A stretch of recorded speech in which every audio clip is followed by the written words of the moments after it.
This time around in Warhammer Chaosbane, we're going to be playing the Slayer. This video is kindly sponsored by Big Ben Interactive, and if you'd like to check out the game, there is a link in the description. Now, the Slayer, I've been having a huge amount of fun with it, maybe more fun than I was having with the Wood Elf, and as I said in the previous video, classes in this game are significantly different in their playstyles. And let's just take a quick look at the skills here, because I'm actually just going to show you the skills I'm using. I'm basically playing an AoE, shall we say, stomping build. So basically what it does is it jumps around and leaves fiery death in its wake, and that's kind of what I'm attempting to do here. Now there are obviously a wide variety of other playstyles to go for, but for this I'm just going to go with that. Anyway, what I'd like to do is I'd like to try out the boss rush mode. I've actually not done this before. There we go. Great unclean one. Okay, so we can rush this boss. So this is obviously the only boss that I have so far killed, and we're going to try it out. So let's see what we can do here. So initially, I'm probably going to take a lot of damage because I'm not used to dodging with this guy, so to speak. Oh, look at that. We're actually not doing too badly so far. I think it's going pretty well. Now let's just try and... You know what? I'm just going to stand in this. I'm just going to stand in this and just do damage. There we go. There we go. Come on now. Yeah. Okay, so now what I'm using right here is basically like a shout of some kind, and the shout can actually heal me dependent on how much rage or fury or whatever it is I have, energy I think it's called, and basically that helps in all manner of ways, because obviously the more that I heal, the better my health actually is. So we're just going to stay here, just do some damage, because my other ability also heals me. My ability, my main energy spender, also heals, so that's pretty amazing too. But what I'm going to do is I'm just going to focus on... he obviously got the damage shield up. That's okay, that's okay. That's not a big deal. Not a big deal at all. Okay, so now what I'm going to do is I'm just going to move here, try and get this on him. There we go. That's one of the better abilities that I have available to me. As you can see, look at it. It's doing so much damage, and he is now down. Yes. And look at the amazing amount of loot. Yes. That is really quite amazing loot. And that's exactly what the boss rush mode is all about. It's all about killing bosses really, really fast, getting their loot, and having a grand old fun time while you do it. Now, there it is. That's it. That's it done. And I think we actually got a very rare weapon as well. Let me actually just... Oh, did I just equip that automatically? I think I may have just equipped that automatically because it was that much better. But anyway, as you can see, I have a whole bunch of loot here as well, so I'm actually just going to quickly go through this, and I think... Yeah, yep, okay, wow. I actually have a huge amount. Oh, there we go, there it is. Okay, we're going to just be swapping that out. There we go. And we're going to be donating all of that. There we go, trade all of that. Oh yes, and we're getting some reputation. So reputation at the Collectors Guild is shared between characters, so you don't need to donate a whole bunch individually to be able to get those wonderful rewards. And we just got the Master Armorer skill. I'm actually unsure what that's all about, so maybe we should check it out, shall we? Let's just check it out, and let's go all the way over here. Maximum health is increased by 5%. Oh, okay, well that's actually pretty good if you are a bit of a squishy character, perhaps. But as it stands for me at the moment, I already have an ability in the form of Last Bastion that gives me plus 20% to my maximum HP. It also generates energy every single time you use it, every 13 seconds, which is pretty amazing in itself. So my other ability that I'm using is called Shred. Now, what that does is, that's basically the first ability that you actually get unlocked, but I really liked it so much because it heals as you deal damage, and you also have a chance to slow enemies. So that's pretty cool. Now, I'm not actually using Last Bastion Superior or its rank 2 variant, mainly because it uses 10 skill points instead of the base version's 5, and as you can see down here, I do not have enough for it, because we are using Strike of the Anvil, which is that amazing ability you saw me using against the boss there, and Mountain's Wrath. So generally, I am enjoying the Slayer like no one's business. By the way, the Expedition is a fantastic way of leveling up. I actually played the Expedition maybe twice with the Slayer, and I got to level 8 just literally by doing expeditions. And I feel like that is actually really cool. I like the expeditions a lot, maybe more than the story mode, because basically what happens in expeditions is there are unique events that can come up at any time, basically, and those events will give you various rewards dependent on how you do. So for example, there's an event where you have to survive against a plethora of chaos minions that come out of portals, and they want to murder you, obviously. And if you survive, then you will, of course, gain a little bit of a reward from that in the form of bonus experience and things like that. So I think that's really cool. There's actually another mode that I haven't unlocked yet, and that mode is even more, even crazier, basically, because what that mode is all about... If I can actually jump here, there we go, thank you very much. Anyway, what that mode's about is a unique modifier will affect the level, basically. So you will be facing a whole bunch of things like toxic pools all over the place. As far as I'm aware, the minions will move faster and all kinds of other things. So if you are someone that is very much into the challenge, then that is definitely a mode for you, because that is going to introduce all kinds of crazy scenarios that you're going to have to survive. Now, I'm going to try and reach Kessler's lair here, and then we will move on to the next area.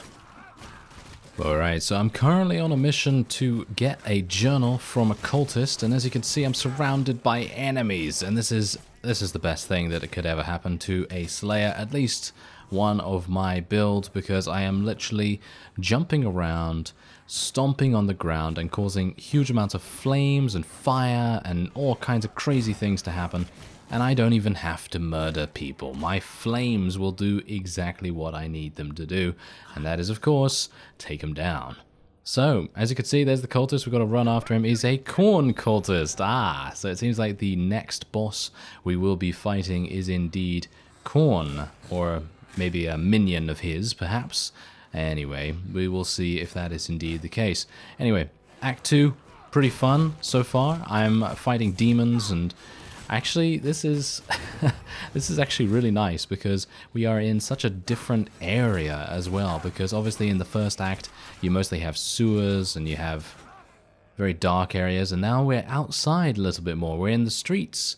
You know, we're in the streets. So let's see. I have to catch the cultist before he escapes. So this is obviously a timed event. Gonna have to be a bit quick about this. Thankfully, my stomp only has a 12-second or 13-second cooldown, and it is amazing. I would highly recommend, if you're going to pick up the game and you're going to play a Slayer, try out this build. It's basically Strike of the Anvil. It's actually got a cooldown of 11 seconds. So Strike of the Anvil is a really, really fun ability to use. It is a little bit slow in getting its cooldown back, so if you're maybe someone that prefers a bit more fast-paced gameplay, then obviously you can do that. There are abilities to suit any playstyle, really, with any of the classes. I mean, obviously I'm not entirely sure about the wizard or the soldier. I think the soldier can probably be spec'd for damage, but I'm not entirely sure whether the mage can be melee. I mean, I think that would be pretty funny, and maybe highly effective. It really depends. It really depends on what kinds of abilities the mage has. Anyway, as you can see, the flames in my wake basically kill everything as long as they are alive. As long as the enemies are alive and stepping into the fire, they all die, and it is just crazy good. It is really, really good. Now, obviously, if you're wanting to farm fragments, this is probably not the best idea to continue running along, you know, where the flames are behind you and everything, because you're going to miss out on picking up all the fragments and things like that. And speaking of fragments, I do need to show you the God skill tree. Now, here's the thing. Every single God skill tree is different dependent on which class you're playing as. So, for example, the Wood Elf Ranger has more of a tree kind of shape, and the Slayer has an axe, has like an axe shape. I'll show you the God skill tree in just a second, but I'm attempting to try and find where this cultist has run off to. He seems to have been quite quite sneaky in his escape route, by the looks of things, which is not really good. That's not very nice of him. But I suppose he is trying to escape the focus of a very angry dwarf indeed. And obviously, if he's angry, you really don't want to be in front of him when he's brandishing two very, very powerful and damaging axes. But thankfully, we do have a pretty... I think we've got a pretty decent amount of time left, so I shouldn't have to worry too much. Ah, here we go. You want a fight? So be it! Blood for the Blood God! Alright, so we're going to have to now kill him, which I think is going to be pretty... Is that him? Is that him right there? Okay, I'm... Oh, okay, okay. Yeah, I'm going to use my special ability here. Now, this special ability is actually a god ability. I will show you exactly what I mean after this. Wow, we're picking up some really, really cool things. And now, I have picked up exactly what I needed, and I can now leave and go back to the NPC that tasked me with this quest. So that's actually really cool. I like the fact that the way to get back is really not that far away, and pretty easy to do that. So there we go. This is the book you're looking for, and we completed another quest. The quests here seem to be much quicker than in our previous act, so I think that's pretty cool. This is my stash, by the way, so if I want to, I can place anything that I want to keep in the stash, and I don't have to worry about losing it. And otherwise, I did unlock some additional things here, so let's have a look. What did I unlock? Well, I've got Death Wish. Yeah, Death Wish is one of the passive god skills that I currently have, and here's the thing. I actually made a little bit of a mistake in what I've spec'd into so far in the god skill tree, but you can reset it at any time. You just lose the fragments that you've spent on it, so that's kind of a harsh punishment, but that's just how it is. You know, if you're speccing into something willy-nilly, then obviously you want to make sure that you're doing the right thing, which I obviously wasn't. But this is actually a pretty cool ability. The lower your health, the more your damage is increased, and energy cost is reduced. I think that's actually a really cool passive skill. But the main thing that we have to think about here, that personally I think is one of the best abilities, with the exception of its long cooldown, is this. It's called Mountain's Wrath. Basically, you just strike the ground and create an area, and everyone dies. That's basically it. Everyone dies. It's very, very cool. Anyway, let's take a look at the god skill tree. As you can see right here, it is massive. Absolutely massive, once again. And you can see here that I've gone all the way over to Death Wish here. And I was actually going for Death Wish 2, but if you think about it, maybe it would be a better idea for me to go down here and get Mountain's Wrath Superior, which would be probably pretty cool. But there's also this, Spite Smite, grants a damage bonus against enemies with low health. So that's actually really cool in my opinion. So maybe we want to do something about that, but it is going to cost me quite a few fragments instead of just going for Death Wish rank 2. So as you can see, there's just so many different abilities that you can go for here. There's even rank 3 of Mountain's Wrath all the way over here. I don't know whether you can use rank 3 before unlocking rank 2.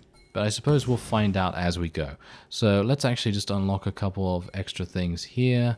There we go. And oh, I am so close to getting this unlocked. Unfortunately, I need red fragments, and I don't have enough to do that at the moment. So I'm going to have to farm a couple of extra red fragments before we can do that. Anyway, we are just going to skip ahead here, because if you want to experience the story, please, by all means, check out the game. It is, I feel like it's really, really fun. There are some things here or there that could be tightened up, but I'm sure the developers are working on that, because this game is actually being actively developed as we go forward, and they are planning on a huge amount of DLC as well, and that's going to be really fun to find out what that is all about. So let's see if we can... Oh... I love the Strike of the Anvil ability. I think it is just so incredibly cool. And, you know, I don't even have to fight these guys, technically, because what I could do is I could literally just run along. I could use my archetypal ability and just get away from everyone, and then I can just use this. And then everyone's going to run into this and literally die. Look at this, they're melting. They're melting before us. Thankfully, it lasts quite a significant amount of time. We're getting some good fragments there as well, so that's always good. And this guy's running all round and being kind of annoying, so let's just take him out. Thank you. And otherwise, there are some elites here as well. We have extra damage versus elites and all that sort of thing, so that's pretty cool. But you see what I mean. You see what I mean about this build. It's just incredibly fun to use. And the only thing that would make it better is if I was probably using the charge ability. Now there is actually a charge, it's called Unwavering Charge or something like that. And it's really, really good actually. Let me have a, yes, Avenging Charge, that's what it's called. So Avenging Charge is really, really nice. It does cost energy, which might make things a bit difficult at times. But you know what? You know what? I'm actually going to think about equipping it. So I'm actually going to leave Shred, and we're going to get Avenging Charge on there, and then we're going to see how that does, because as you can see, I can actually just charge through enemies and deal damage that way. Now obviously I'm going to be not really able to deal that much damage with it, because you do need energy for it, and as a result it will stop me from charging through everything, obviously, because otherwise it would just be way too easy. But you can see that rank 2 enables a fire path in your wake to appear, and that obviously will deal even more damage. I think that is just crazy, because you have Strike of the Anvil, and you have, you know, Avenging Charge, and you have a wide variety of other abilities that are also fire-based, for example, you know, Mountain's Wrath. And I think that oh, you know, there are just so many ideas flowing in my head right now to basically be like, okay, so that has opened my mind to even more build ideas, because you can then go for something that is more to do with damage over time effects, and basically not even really fighting the enemy, so to speak. You don't even have to fight them, really. You can kind of just do this, and then you can just charge, and then they're going to run after you, obviously. They're going to run into the flames and fire, and they're going to die all by themselves, and you don't have to worry about them at all. It's kind of crazy, isn't it? Yes, absolutely. And there are, obviously, as with the Wood Elf, there are all kinds of primary abilities as well, and then I've just unlocked the maximum level of Avenging Charge, which is going to make it even better. So what does this do? It has a chance to stun enemies. Right, well, let's do it. Why not? So it has a chance to stun enemies. It doesn't leave a fire trail any further, but it does much more damage. So I think the stun is probably pretty good, because then they'll stop attacking you, which is really nice. So anyway, seems like we have reached the Garden of Usun. Have we? I'm actually unsure about that. Doesn't seem like we have, actually, so I might need to do a little bit more here to try and find it. But I think there's a chest over here. Yes, give me that. Thank you very much. Anyway, let's just take a last quick look at our skills before we end this video off here, because I just want to impart to you that there are so many different possibilities. And I know that in games like this, everyone is super into the theory crafting aspect. I am too, you know. If you're not, then that's absolutely fine, because, you know, there's all kinds of builds that you can use here. Obviously, you have Last Bastion, which is obviously just crazy good, and wow. It grants a maximum health bonus for all players based on the number of nearby bleeding enemies. So maybe there's going to be something here that would cause bleed. Ah, there we go. Cleaver. That is one of my new abilities that I've just unlocked. Lash out with dual sweeping blows that inflict bleeding on enemies. So in other words, you've got Cleaver and you've got Last Bastion mastered. Those two together are very synergistic. Very, very cool there. And we also have bleeding from laceration here. We have Scythe, which is more of a spinning axe that has a chance to lure enemies. I'm actually unsure what that does, but it would be really cool to find out. So I'm actually going to be playing more of this game in my free time, and I'm going to try and find out what's going on with all these later level abilities. And I wouldn't be surprised if I have 2 max level characters before you know it, because the expeditions are fun. You know what? I guess that's going to be it for this episode, but I would love to actually do some more content on this game. So maybe there will be a chance at that. Anyway, I'm gonna... Oh, I thought I had enough. Thought I had enough to unlock that, but I don't. Oh well, never mind. So yes, anyway, that will be it for this episode. If you'd like to check out the game, there is a link in the description. And who knows, maybe you want to play it with some friends. It's fully co-op. And otherwise, I thank you very much for watching, and I will see you next time.